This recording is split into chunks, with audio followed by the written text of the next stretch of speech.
So I want to talk about the segments. I also want to talk about content, and I also want to talk about messaging, right? And I feel like maybe starting with the personas or kind of who we're targeting probably comes first, right? And so, so what are some of the considerations that you talk with SaaS founders about in terms of the audiences that they're targeting? Yeah. So because we're talking about SaaS, many times I'm speaking with owners who've developed a Swiss Army knife of solutions. And when I say Swiss Army knife, there's just a ton of things that the application can do. And when I'm chatting with them, many owners feel like this solution could be utilized by everybody in the world.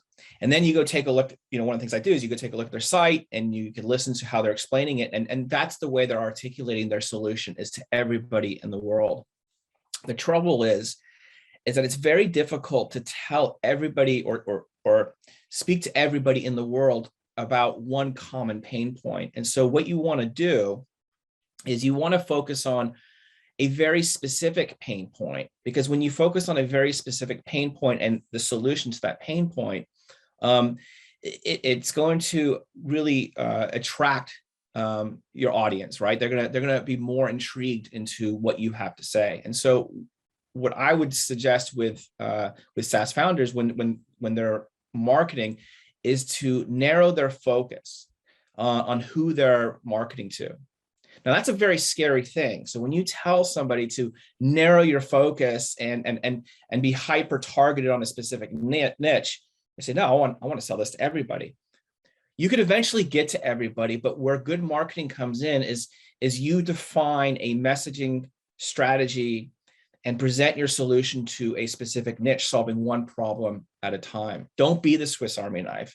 If your tool provides a very valuable solution to a specific niche, then focus in on that one niche, hone in your marketing to that one niche, speak to that one niche, and go after that one niche. And then if you do that correctly with the right sort of messaging, and we talk a little bit more about what that means, but when you do that, what that allows you to do is it allows you to test more, be more surgical in your testing, right? So you know that you're coming out with a specific messaging campaign that's focused on a specific challenge that a specific user is having or a group of users are having.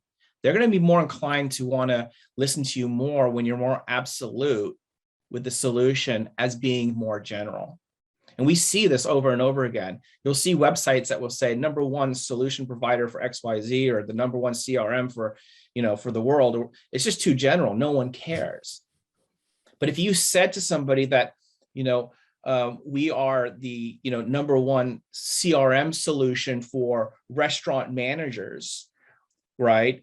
They're going to be more, there's going to be more focus on that sort of messaging when you're pushing that messaging out to restaurant owners. That was a horrible example. No, you get the point. Yeah, I get the point.